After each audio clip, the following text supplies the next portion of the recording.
नमस्कार, मैं हूं अंकुर और आप देख रहे हैं सत्य हिंदी का न्यूज बुलेटिन। एक नजर अब तक की सुर्खियों पर। इस बार के संसद सत्र में विपक्ष पूरे जोर शोर से मुद्दे उठाने जा रहा है, क्योंकि इसके सांसद भी अधिक हैं और बीजेपी खुद भी बहुमत में नहीं है। इंडियन एक्सप्रेस की रिपोर्ट के मुताबिक भाजपा के एक वरिष्ठ नेता ने कहा कि यूजीसी नेट परीक्षा रद्द करने और बिहार गुजरात में नीट यूजी के कथित पेपर लीक ने सरकार को बैकफुट पर ला दिया है। इस मुद्दे ने भाजपा और आरएसएस से जुड़े संगठनों में भी बेचैनी पैदा कर दी है, जिनके रिश्ते लोकसभा चुनाव के बाद से तनाव में हैं। सूत्रों ने कहा कि विपक्षी नेता कुछ मुद्दों पर सरकार से मुकाबला करने के लिए श्रोमणी अकाली दल और आंध्र प्रदेश के पूर्व मुख्यमंत्री जगन मोहन रेड्डी की वाईएसआरसीपी जैसे गैर एनडीए दलों के संपर्क में भी हैं और इसके लिए पहल भी हो चुकी है। एक सूत्र ने बताया कि तेलंगाना में रेवंत रेड्डी सरकार ने इस सप्ताह की शुरुआत में एक आईएएस अधिकारी का तबादला तक कर दिया था, जिसने हैदराबाद के जुबली हिल्स इलाके में जगन के घर के बाहर फुटपाथ पर बने 2 अस्थायी शेड को गिराने की मंजूरी दी थी। भाजपा सांसद भर्तृहरि महताब को लोकसभा का प्रोटेम स्पीकर नियुक्त किया गया है। इस नियुक्ति को लेकर अब राजनीति शुरू हो गई है। कांग्रेस पार्टी के वरिष्ठ नेता जयराम रमेश ने सरकार के फैसले पर सवाल खड़े कर दिए हैं।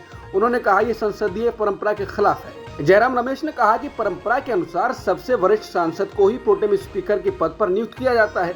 रीति रिवाज और परंपरा के मुताबिक कोडी कुन्नील सुरेश का पूरा हक बनता है। ये मानसिकता पूरी तरह से बुलडोजर मानसिकता है।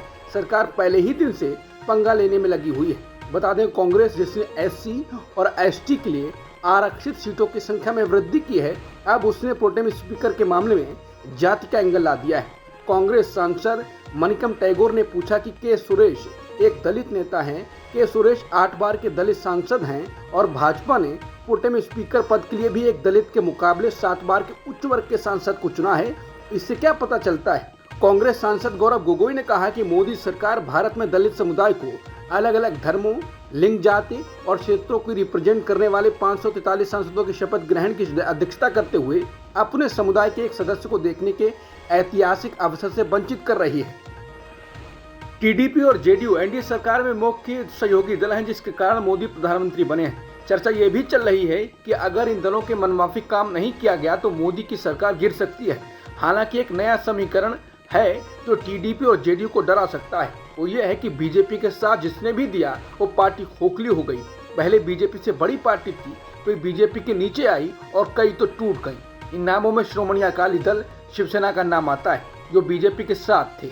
1996 में जब अटल बिहारी वाजपेयी के नेतृत्व में सरकार बनाने का दावा पेश किया गया तो 15 लोकसभा सीटों वाली सेना और 8 सीटों वाली अकाली दल ही भाजपा का समर्थन करने वाले एकमात्र सहयोगी थे।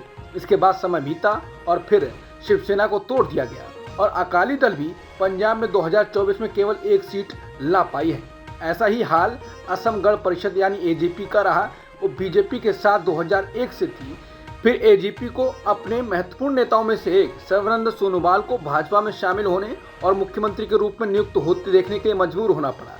गठबंधन की स्थापना के समय एजीपी प्रमुख खिलाड़ी थी, लेकिन 2 दशकों के भीतर भाजपा प्रमुख खिलाड़ी बन गई। हाल ही में संपन्न हुए लोकसभा चुनाव में असम की 14 सीटों में से भाजपा ने 9 सीटें जीती हैं, जबकि एजीपी ने सिर्फ 1 सीट जीती है।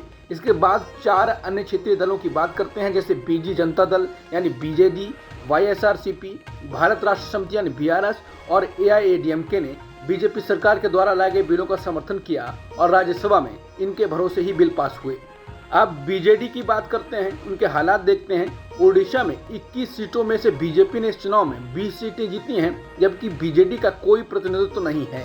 तेलंगाना की 17 सीटों में से बीजेपी के पास 8 सीटें हैं और बीआरएस के पास 0 सीटें हैं। आंध्र प्रदेश में 25 सीटों में से भाजपा के नेतृत्व वाली एनडीए ने 21 सीटें जीती हैं, जबकि वाईएसआरसीपी 4 सीटों पर सिमट गई है।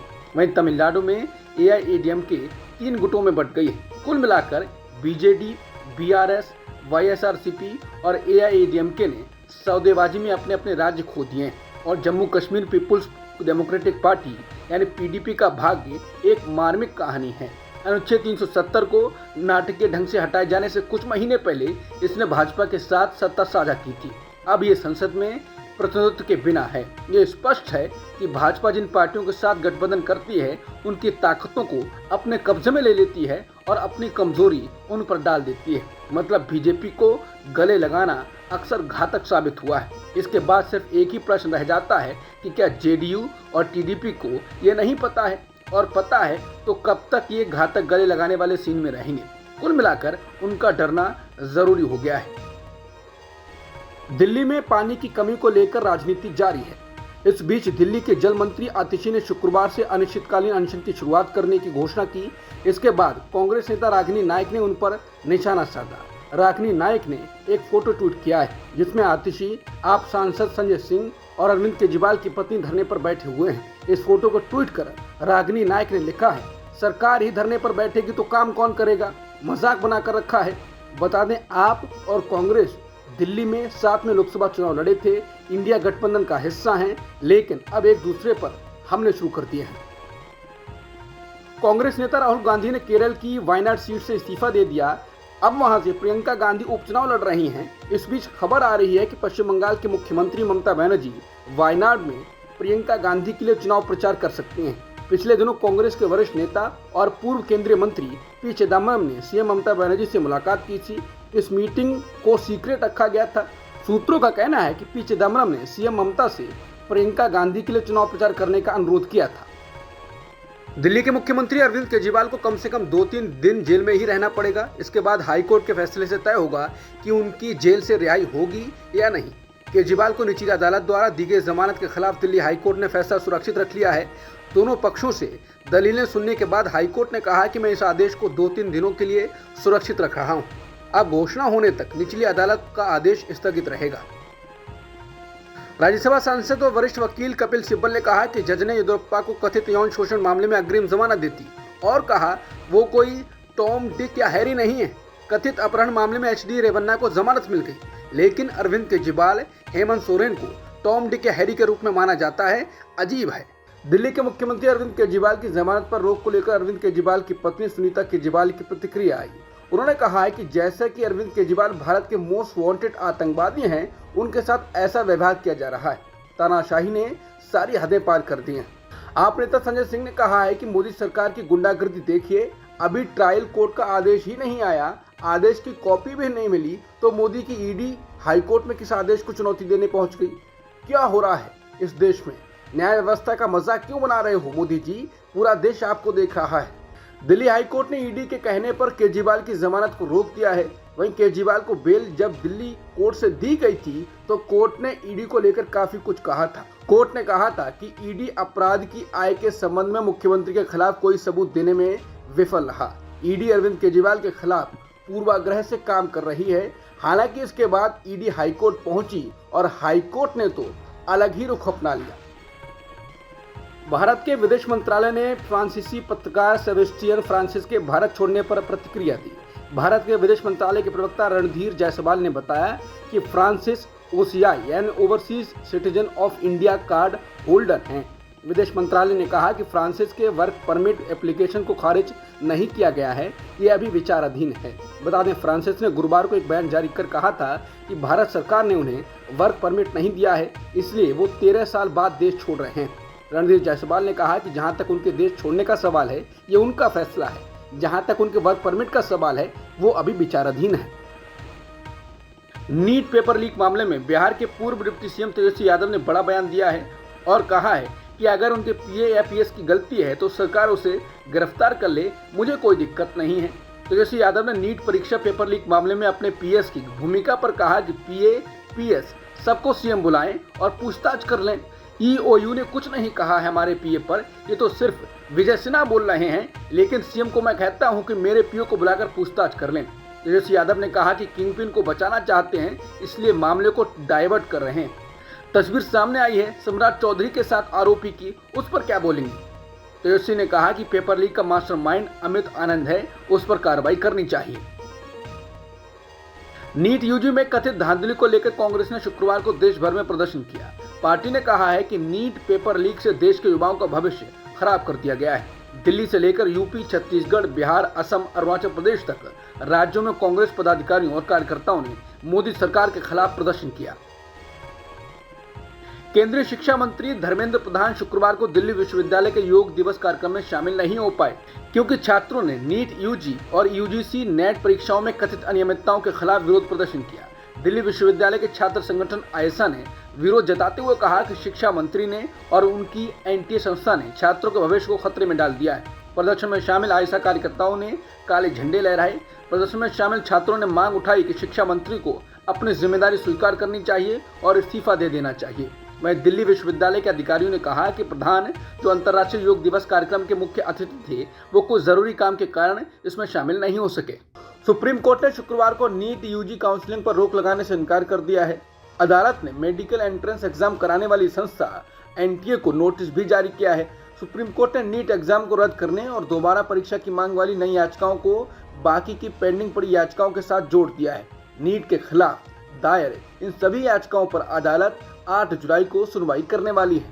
महाराष्ट्र विधानसभा चुनाव को लेकर एनडीए के नेतृत्व वाले महायुति महागठबंधन में कुछ भी ठीक नजर नहीं आ रहा है। इस बीच शिवसेना के 58वें स्थापना दिवस समारोह में रामदास कदम ने लोकसभा चुनाव में सीट बंटवारे में देरी के लिए बीजेपी और अजित पवार पर निशाना साध दिया।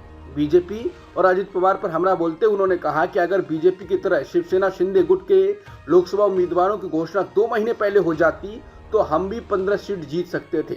जब हमने अपने उम्मीदवारों का ऐलान किया तो बीजेपी बीच में आ गई। उन्होंने इन सीटों पर अपना दावा ठोक दिया। छगन भुजबल एनसीपी और महायुति गठबंधन के लिए एक पहेली बने हुए हैं। एनसीपी से बाहर निकलने की अटकलों के बीच भुजबल एक बार फिर अपनी पार्टी और महायुति गठबंधन को उलझन में डालते दिख रहे हैं। पहले पार्टी प्रमुख अजित पवार की पत्नी सुंदरा के राज्यसभा नामांकन को लेकर और इस बार मराठा कोटे के मुद्दे पर। इस सप्ताह की शुरुआत में अपने समर्थकों की एक बैठक में भुजबल की अध्यक्षता वाली महात्मा फुले समता परिषद ने जाति सर्वेक्षण के लिए दबाव बनाने का फैसला किया। ये ओबीसी संगठनों का एक छत्र संगठन है। ये एक ऐसा कदम है जिससे महायुति भागीदारों के बीच दरार और बढ़ने की संभावना है। इसके अलावा भुजबल का रुख कई मुद्दों पर भाजपा के नेतृत्व वाले एनडीए के रुख से अलग रहा है। उन्होंने सार्वजनिक रूप से कहा था कि लोकसभा चुनावों से पहले एनडीए के 400 पार के नारे ने इसकी संभावनाओं को नुकसान पहुंचाया है। लोकसभा चुनाव के नतीजे सामने आने के बाद बीजेपी को सबसे बड़ा झटका यूपी से लगा है।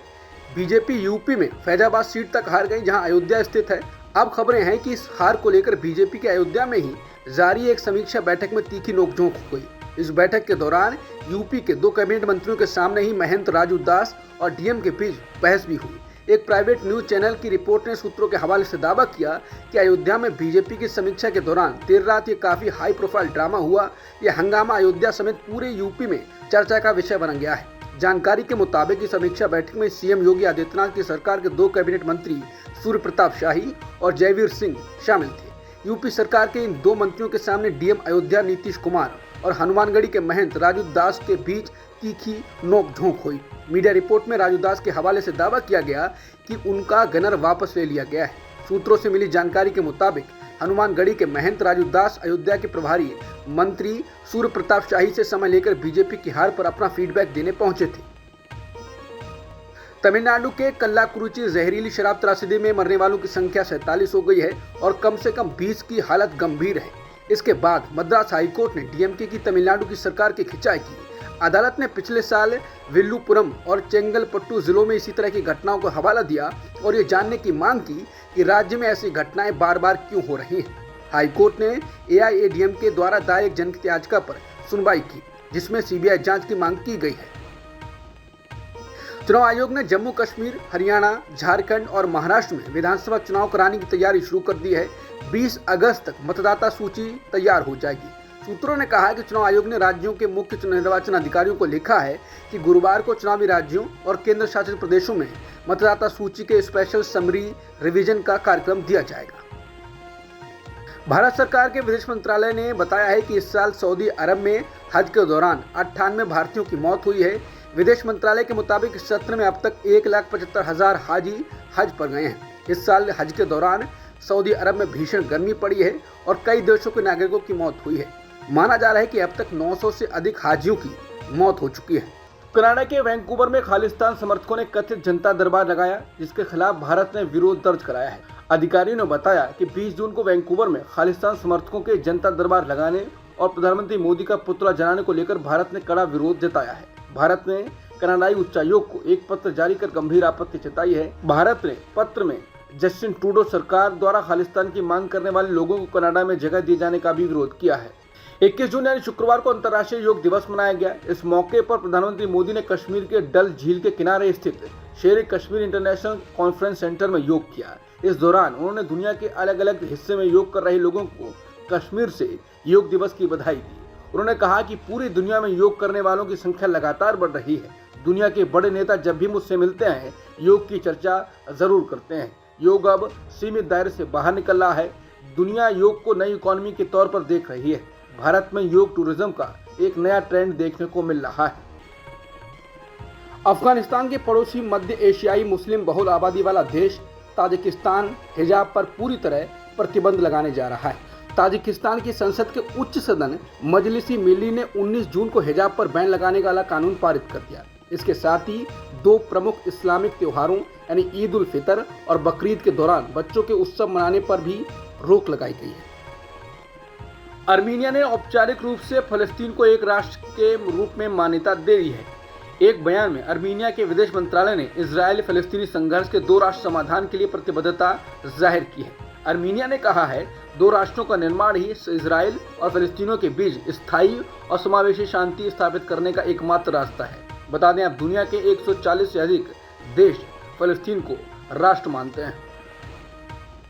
राष्ट्रपति व्लादिमीर पुतिन ने रूस के खिलाफ जंग में यूक्रेन को हथियार देने को लेकर दक्षिण कोरिया को आगाह किया है। पुतिन ने कहा कि रूस के खिलाफ जंग में यूक्रेन को हथियार देकर दक्षिण कोरिया बड़ी गलती करेगा। अब तक की सुर्खियों में इतना ही। बाकी खबरों के लिए बने रहिए सत्यहिंदी.com के साथ।